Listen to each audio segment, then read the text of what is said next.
Hello, everyone, and welcome to the Shiji Buzz. Today, we're talking about technology in the food and beverage department. While the room side of hotels has been adopting technology at a rapid pace, the F&B department has been a bit slower on the uptake. Yet, with chronic staffing shortages and dwindling profits, the need for technology is greater than ever.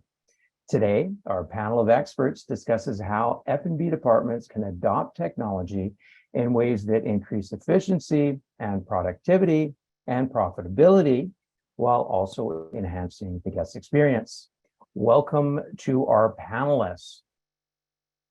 We have Greg Land, Global Segment Leader, Accommodation, Lodging, Casino, and Cruise Industries at AWS. Greg, welcome. Thanks for joining us. Thank you, Daniel. Happy to be here.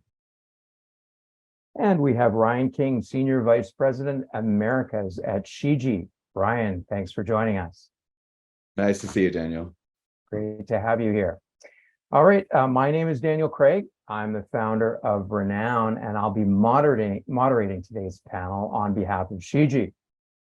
We'll have a Q&A session at the end of the webinar, so feel free to send in your questions anytime. And all attendees will receive an email link to the recording of this episode within the next few days. So now let's jump into our topic.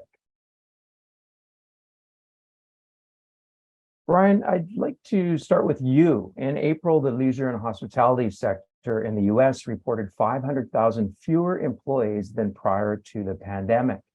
Can you start off by sharing some of the trends you're seeing in hotel F&B today?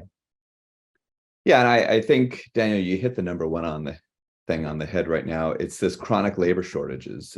They are a holdover from the pandemic. It's something that I think all of us thought would, eventually clear it out, but it's almost become the new norm.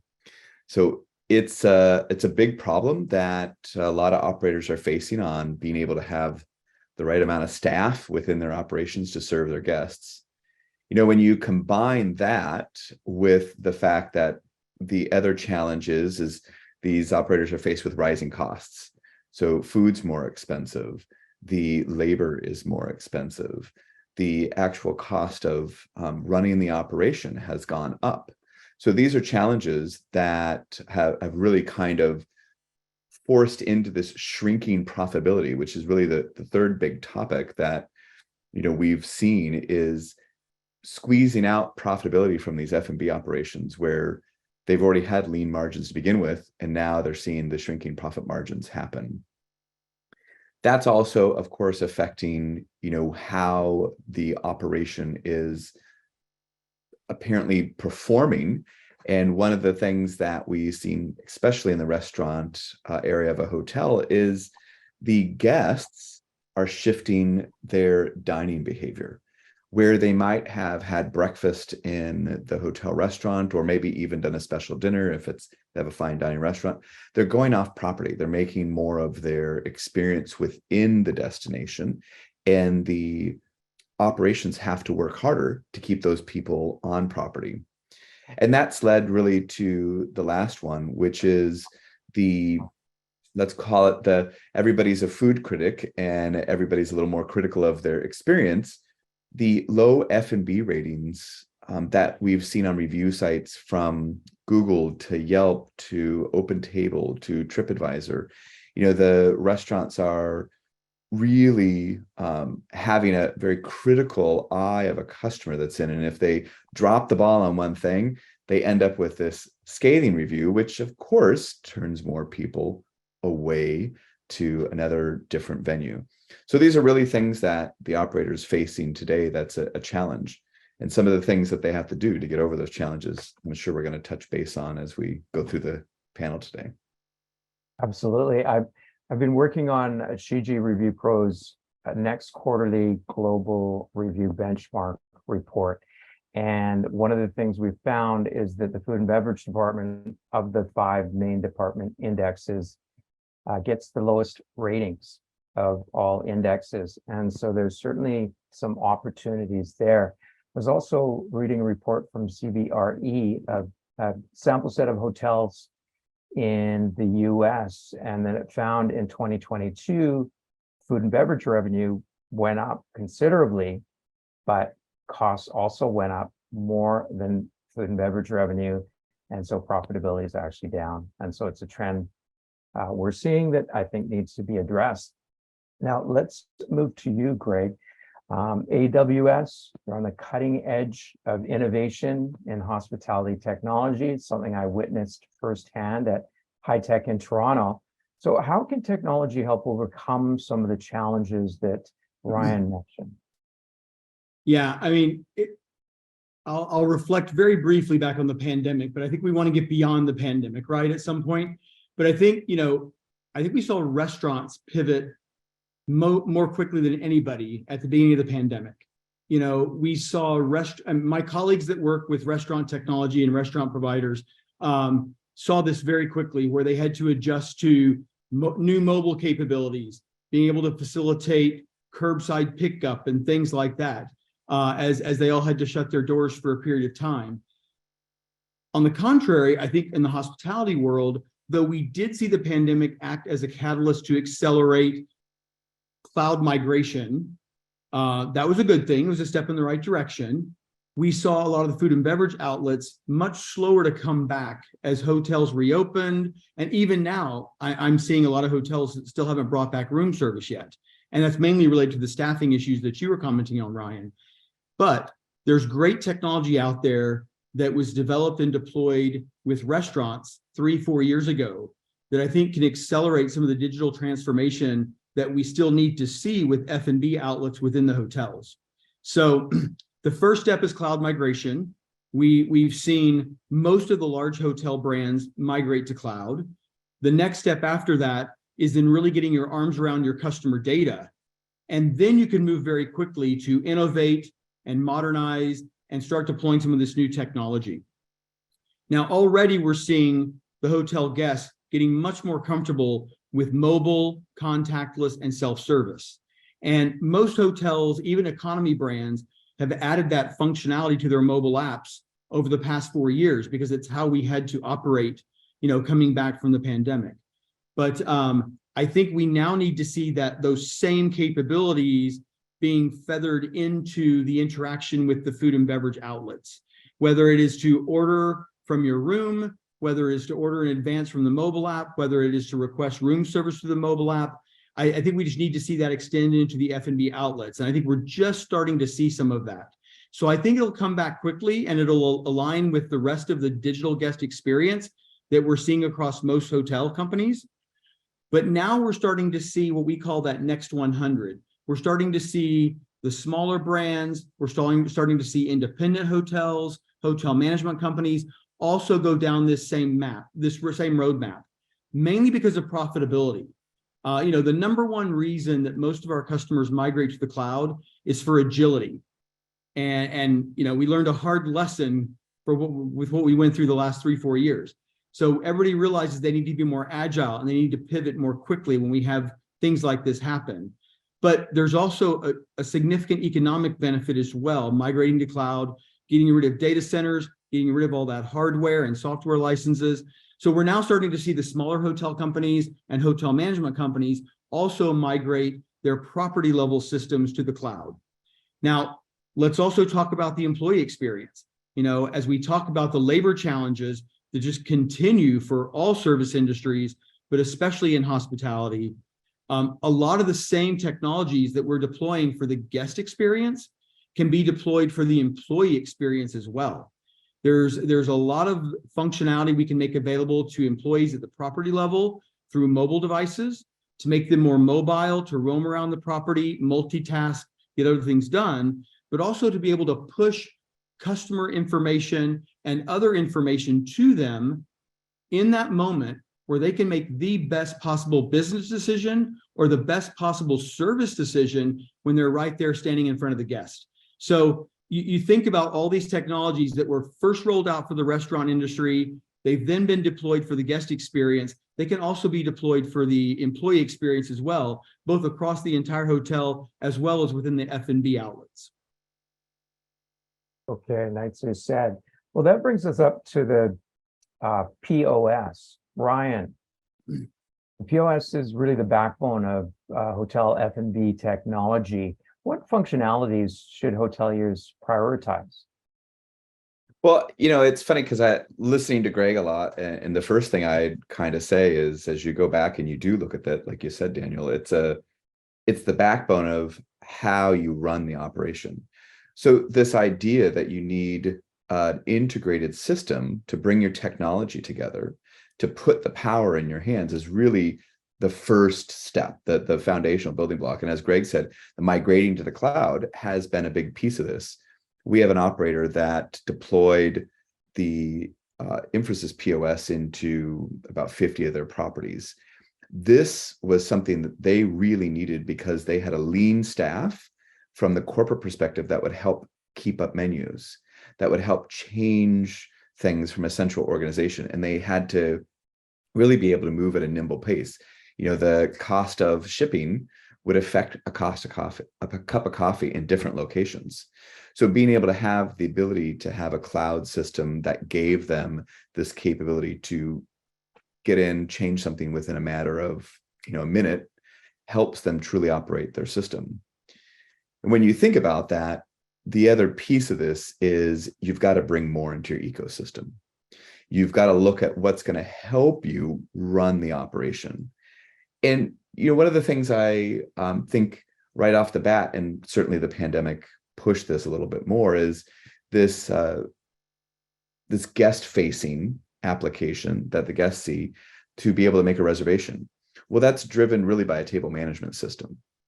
So if the guests can get online and they can make a reservation, that's feeding into a table management system for the operator. So the operator knows, how long does my turn take?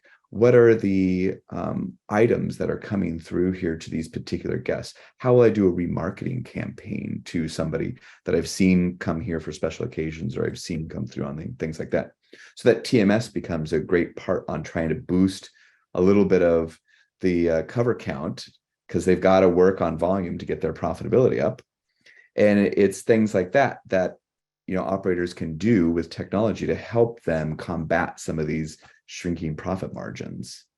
The staff experience, as Greg was saying, is equally as important, because you're running with a leaner staff. This idea that you could go up to a table, take their order, walk to the back, plug it in, and then walk some food out, get somebody's check, and then bring it back and walk back out. That's very tough on these leaner crews now. So the adoption of really let's call it the mobile POS in the hand, more staff are now doing orders at the table. They're no longer walking to a workstation somewhere. They're doing it there at the table. They're holding their handheld device, and that is then getting fired to the kitchen immediately. That is reducing the order to serve time, which is reducing the amount of time that somebody sits at a table, which is increasing the ability to turn that table faster. So this idea that we're making the staff experience a little bit better, but we're also squeezing in, another couple reservations a night, another few tables with the same amount of staff. So a staff person that could normally handle 6 or 7 tables can handle 10 now, because they're walking through and they're taking order after order, and they're running the check while they're standing there, and they're moving to the next table. So mobile POS is really where you're getting the synergies with that leaner staff. Now, when you look at it from another side and you put the self-service application, this is the pandemic really fueled this, right? The ability that I can get on my phone and I can order, food from my favorite restaurant, or I can get something to go without having to pick up a phone. That's become a huge boon. In fact, that's really the only thing that's bringing room service back alive.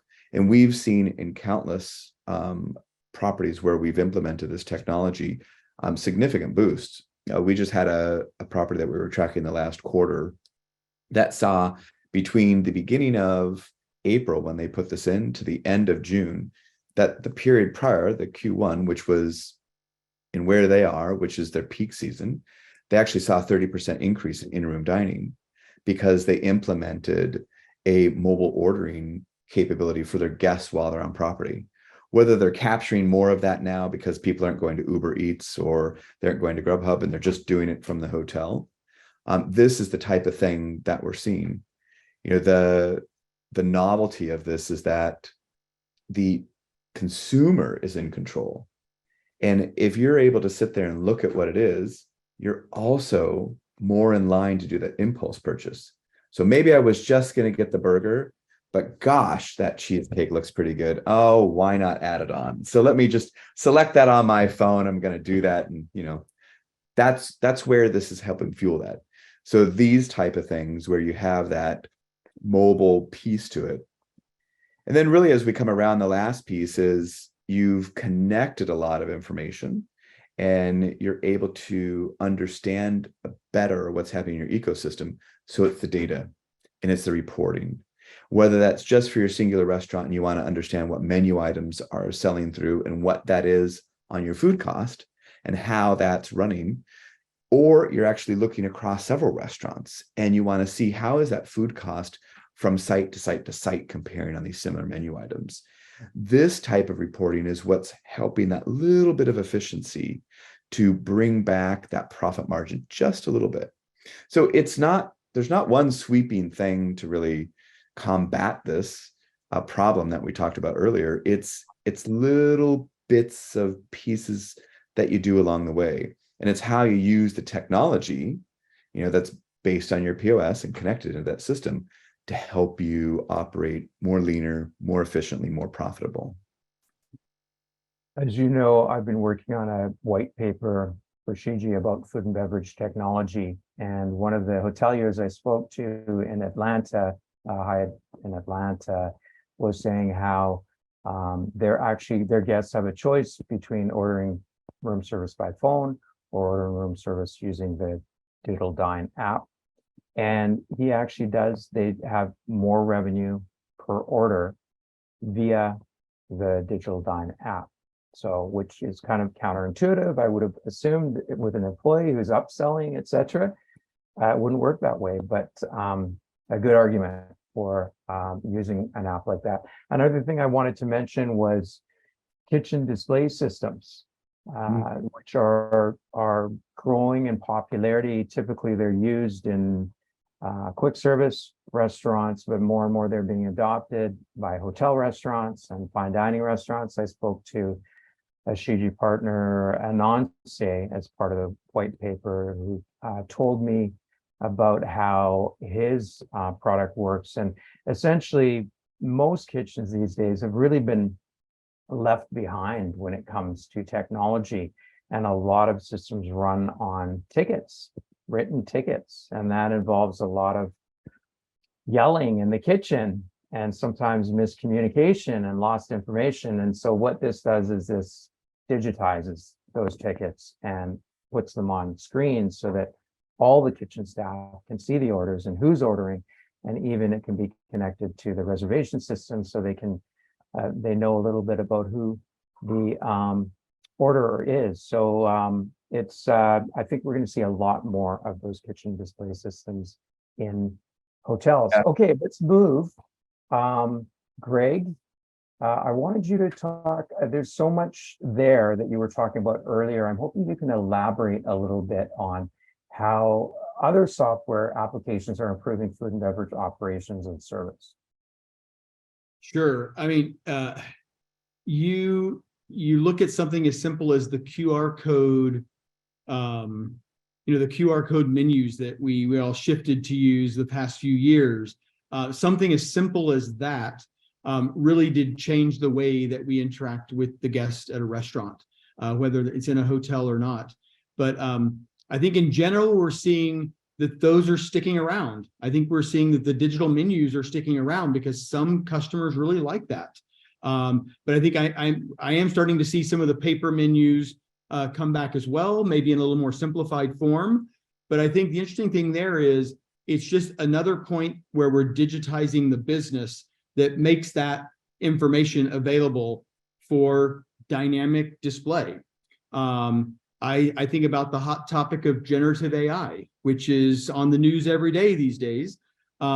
It's really democratizing how we personalize those types of things with the data that we ingest.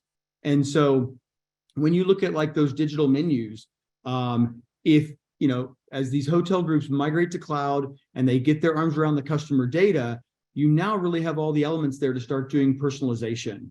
And even just with basic AI and machine learning, we have a solution called SageMaker, where you can actually develop your own machine learning algorithms to use that data and drive personalization processes downline. But even with just some of the basics, you could start doing something like really pushing personalized menus to a guest, or pushing personalized promotions for something in room service from the room service menu based on their previous transaction history across other properties in your portfolio that they've stayed at, that they like certain items, or you could even suggest a new item. Well, with generative AI, where you can actually generate content using the AI functionality, you literally could generate a custom menu for me based on my likes and dislikes from past history, and that same QR code could generate a different menu for Ryan. There's also some research and development benefits where you want to try a new menu item, that it's very easy with these digital dynamic menus to throw something on the menu, see how it tests out over a week, and quickly pull it off the menu. So there's things like that, just relative to some very basic things we can do.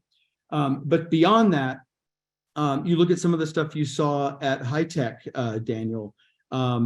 We're seeing voice control in the room and across the property come back as something that's much more acceptable now. We're seeing that the guest is demanding things be contactless and even self-service with the right balance of high tech and high touch. So we're seeing voice control come back as an option that's being considered. So being able to use in-room devices like Alexa to order room service, or check and see what the capacity is at the restaurant or the lobby bar, and actually really kind of improve the guest experience by making sure you don't walk all the way down to the lobby just to find out there's a 30-minute wait for the restaurant, or that there are no seats at the bar. So there's a lot of interesting things you can do with that new types of capabilities that are available. The other thing that I think we're going to continue to see evolve is just across the various segments of hotels, from economy to mid-scale without food and beverage, and all the way up to upscale and even luxury. I think that we're going to start seeing different food and beverage operating models. The Amazon Go stores that we launched a couple years ago have been very popular. We have productized that technology, and we call it just walk out technology, but it's basically the basic element of a grab and go, without having to have a manned store, without having to present credentials or a form of payment, but that you're identified as you walk in, you grab something and you walk out. And it's very quick. It reduces the queues. It reduces the wait times. We're seeing that in economy brands and mid-scale brands that maybe before didn't have food and beverage options at all, are now considering these types of models to be able to offer some type of food and beverage in the property. Economy brands, conference center brands, big conference center brands, those are the ones that we're really seeing targeted for this. But if you've got the space and we know the demand is there with the guests, I think these types of technologies are a real easy way to offer that food and beverage option without having to increase your staffing. And it also it adds to the profitability for the property. So I think we're seeing a lot of new types of IT capabilities launch all types of new food and beverage operating models that are possible in these hotel properties. Yeah, and something that you said, Greg, I just wanted to comment, it's the cutting edge stuff that you were mentioning earlier. It's the capability that the cloud has put in there, because you can bring all your data together, and then you can see, oh, Greg stayed at these properties, he ate in these restaurants, and this was his meal that he liked. Where all of a sudden that regenerative AI can come back and say, oh, Greg's here and he always likes the lobster bisque. So let's surface that to the top. And by the way, hey, Greg, we see that you're ordering because we have your room. We know you're there. We know you're looking at it from your phone. Like, here, this is for you. It's that type of magic that I think will really woo people back. And when you get that type of personalized service, you're also more loyal. But the important point I want to amplify there is it's about the integration. you know. Oh, yeah, because you need the TMS too to get Yeah. there. So the property management system tightly integrated with the, the POS and the customer data all in the same cloud instance is what makes a lot of that possible without latency and, and leveraging almost real-time data to execute on it for the guest. So that's really where it starts. I think we're close to seeing that. I think that'll be exciting. I can feel a lot of F&B directors getting nervous thinking about personalized menus. When sometimes it's hard to nail the basics in food and beverage. And one of the challenges is the high turnover. I'm in hotels, every department is having staffing challenges, but F&B traditionally had staffing challenges before this huge labor shortages. So it's really getting acute. I just quickly want to get back, Greg, to just walkout technology. So do you see a day in the future where hotel guests, similar to walking into an Amazon Go store, can walk in, do their stuff, and walk out without seeing a cashier? It's automatically charged to their credit card via the app. Yeah, I mean, it's possible right now. We've deployed that in some airports here in the US. So you'll see some of the Hudson News shops in airports that are leveraging exactly this type of technology. We've got hotels that are piloting this right now. I think the first big hurdle is finding space for it.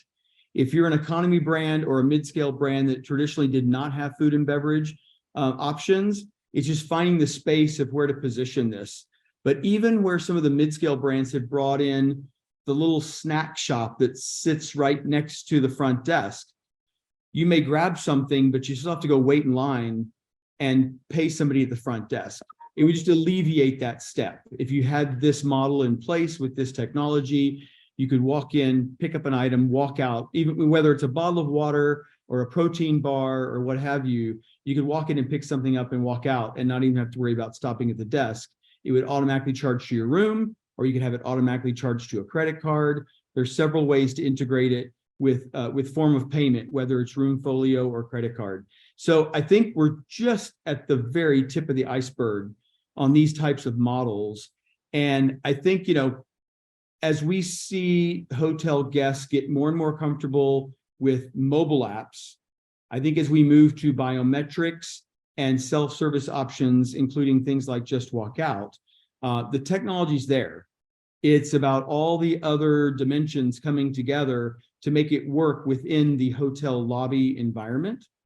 And that's why I say, big conference properties that already have, some F&B outlets and they just need to kind of change some of the technology around it. Hotels that already have a sundry shop or a gift shop or the little snack shop. Those are the ones that I think we'll see evolve first. But we have hotels of all shapes and sizes starting to pilot these types of programs to look at what's possible.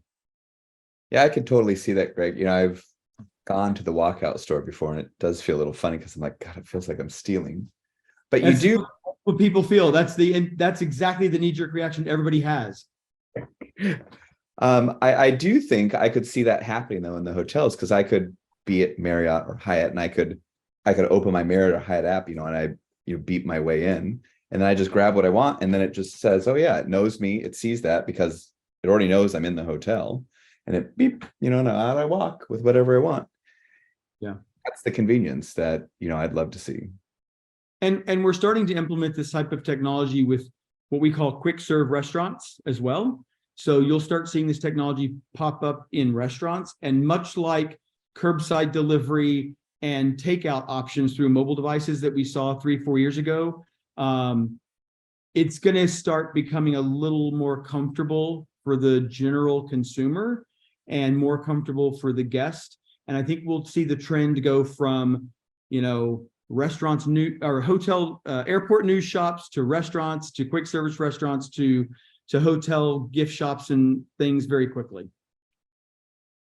So there's really no reason in the future why guests can't just go into a hotel and use their mobile device to enter their room. And as they go through the restaurant and throughout the hotel during their stay, charges are automatically added to their account, and they can just walk out without actually stopping to pay, which they're doing in some respects already. Okay, I wanted to get back to Ryan. You mentioned the takeout and delivery sector, and it's actually apparently going to reach $1 trillion globally in revenue by next year. So how can hotels get a bigger piece of this pie? Yeah, as we talked about, it's this desire to increase the profitability. Well, it's still a volume game right now.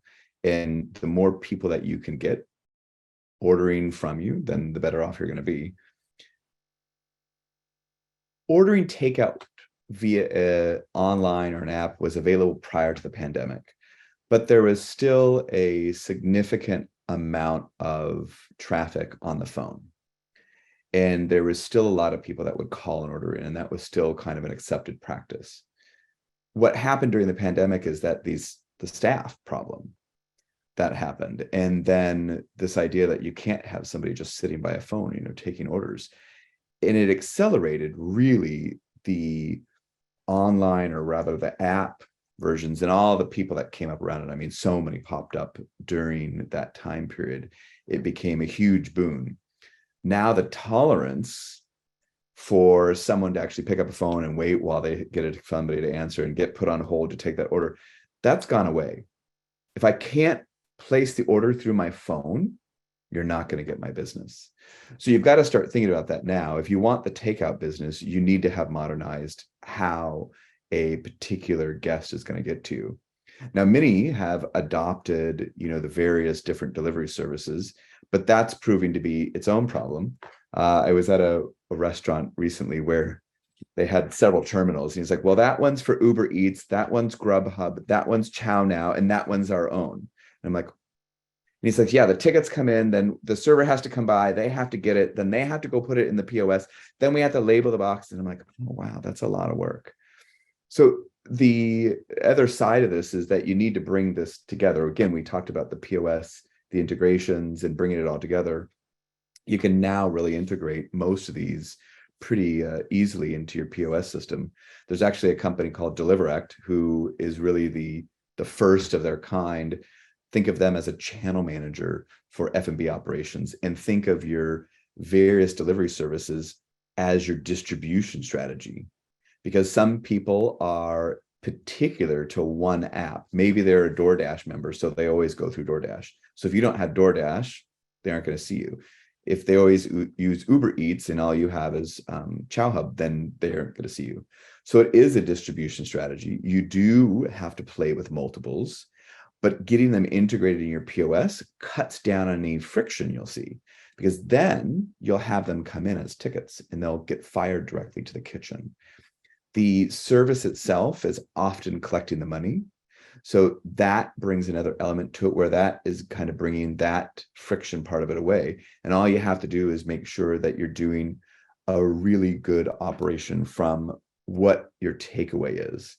And I do think a lot of restaurateurs, and especially the hoteliers who charge a premium for their F&B service because they're a higher end level, they've managed to figure out how to deliver that in a takeout capability as well.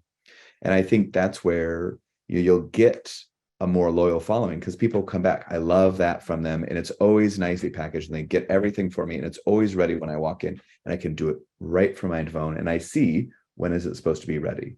It's telling me this is going to be ready in 8 minutes. Great. I'm going to start walking down there and go get it.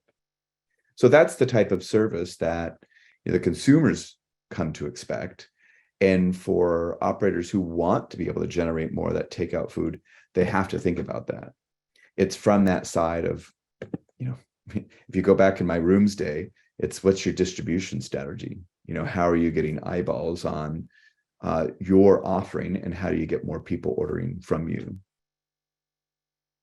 One of the other hoteliers I was speaking with for this white paper, Jason Kaminsky with American Liberty Hospitality, was telling me how he, during the pandemic, or after the pandemic, I guess he got tired of seeing all these pizza delivery companies going through his door and delivering pizza to his guests, and they're losing out on all that revenue. And so what he did is he and his team set up a virtual pizza restaurant, and guests could go to order room service. This restaurant would also pop up as an option, and it was a virtual restaurant. They didn't even actually know that it was run by the hotel. And through that, he's managed to 30% of his food and beverage revenue for that property is from this virtual pizza restaurant, and they order through Digital Dine. So a very clever way of capturing more of that revenue.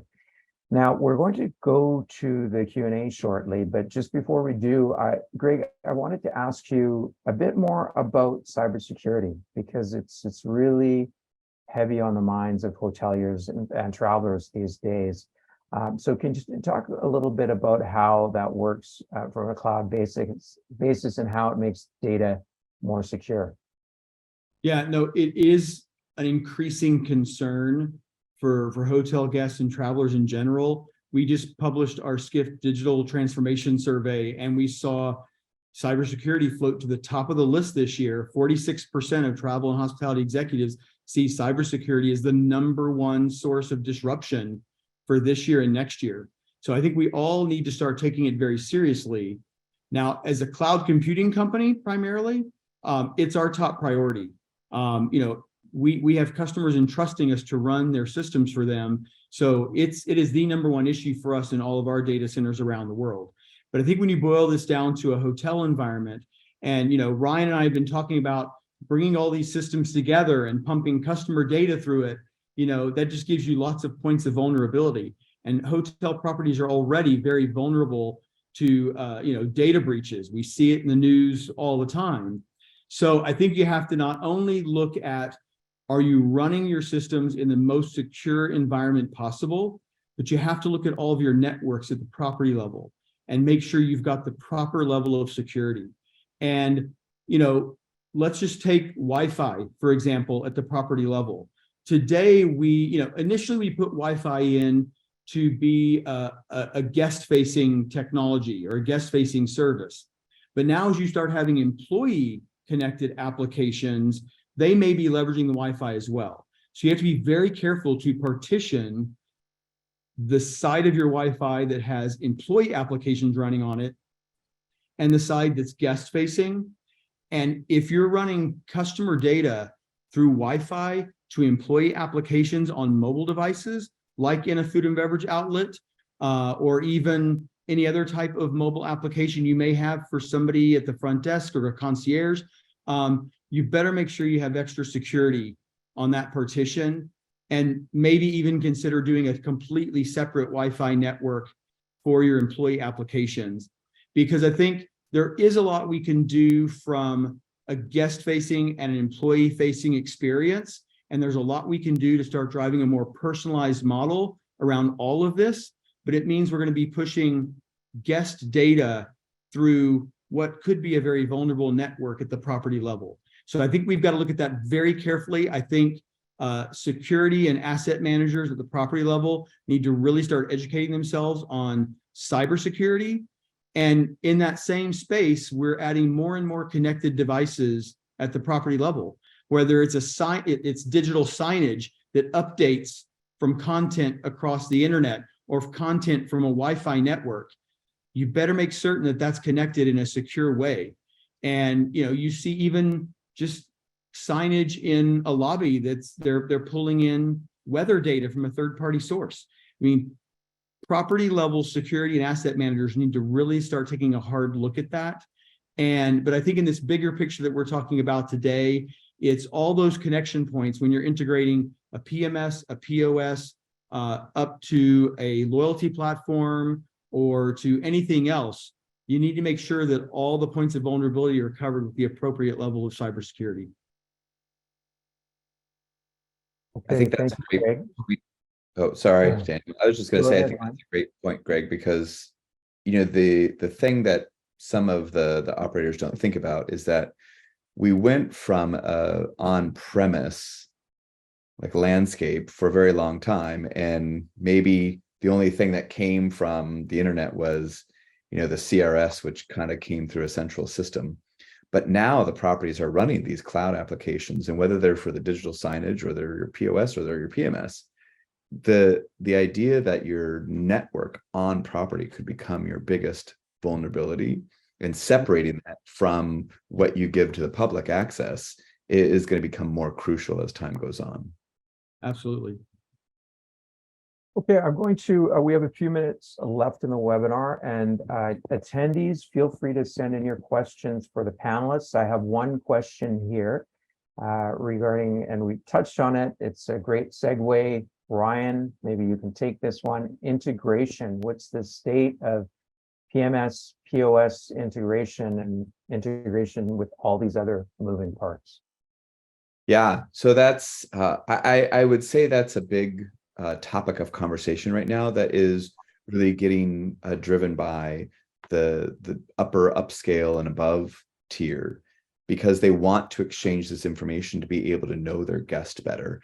They want to be able to respond, all those fancy things we talked about earlier with knowing who it is and the menu items they like.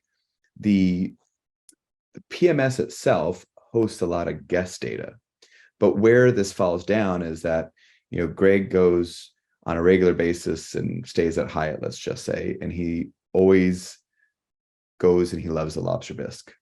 That might be on his profile in the PMS, but when he goes to the restaurant isn't getting that information always brought over. So the restaurant doesn't know that this is Greg and he loves the lobster bisque. So the information exchange flow that has to happen with these systems is where we're getting a lot of our customers asking us, how can we get that in? How could we personalize this a little bit better? What can be done to bring that through? So we are seeing some of this happening. We're experimenting a little bit, especially resort locations where they're there, for the whole week, and they want to be able to travel things like food allergies that's been told once. They don't want somebody to have to repeat it. They want to be able to either tap their bracelet or see something and say, oh yes, we know, Mr. Land, that you're allergic to nuts, and there's nothing that'll be in nuts for anything that we prepare for you. So those type of informations that can get exchanged are going to become really the next generation of the magic of hospitality. So that only happens really when you have open ecosystems. So you have to be able to have, it's essentially modern technology that can speak to each other, because the communication gaps between the legacy systems are too great. You can't get the information from one system to the other when there's a broken language barrier in it. And what you need is the ability to exchange the information through modern architecture. And you hear the buzzword APIs, but it really is how communication goes from one system to the other now in a modern technology stack. Okay, thank you, Ryan. We're almost out of time. Maybe ask one last question for you, Greg, related to mobile. I know we all touched on mobile, but how important is mobile in F&B technology? Yeah, I think that it just like it's impacting some of the employee applications that we see in other parts of hotel operations, I think it could be just as impactful. I mean, Ryan touched on the mobile ordering devices, but I think just being able to monitor all aspects of the F&B operation and do it in a way where they're not tied to a CRT, it's very old lingo, but tied to a workstation, tied to a laptop, tied to any type of stationary computing device, I think it can change the way that we operate these food and beverage outlets, just like it's changing the way we operate the rest of the hotel. And if you just look at how mobile has impacted the restaurant business, both full service and quick service restaurants, just being able to broadly implement things like contactless ordering, but also mobile payment. Mobile payment is becoming the most common form of payment. And most hotel F&B outlets can't take mobile pay. So I think even something as simple as mobile pay could really continue to transform the way these F&B outlets operate in a way that's up to date with how most modern restaurants operate. But I think you want to see it come together with the rest of the hotel operation. So the guest experience is somewhat similar across the entire property, whether you're sitting in your room, sitting at the lobby bar, standing at the front desk, or sitting in a restaurant. You got to give the guest choice. And more, both the generational change as well as just what the consumer's getting more and more comfortable with at all ages, I think everybody's migrating to their mobile device for just about everything. Okay, thank you, Greg. It feels like we've barely scratched the surface, but unfortunately, that's all the time we have for today. Based on our discussion, I'd say that we're seeing a new model emerge in hotel F&B, one that involves leaner staffing, scaled back services, flexible concepts, more self-service and mobility, and of course, greater reliance on technology, but hopefully still providing those memorable culinary experiences that keep guests coming back. A huge thanks to our panelists for sharing your expertise today. Greg Land from AWS. Thank you, Greg. Thank you. Ryan King from Shiji. Thank you, Ryan. Thanks, Daniel. And a reminder that you'll find all episodes of the Shiji Buzz in the Knowledge Hub at shijigroup.com. Stay tuned for Shiji's next white paper on guest service and technology in food and beverage coming soon. Thanks to all of you for joining us today. We'll see you again at the next Shiji Buzz. Thank you.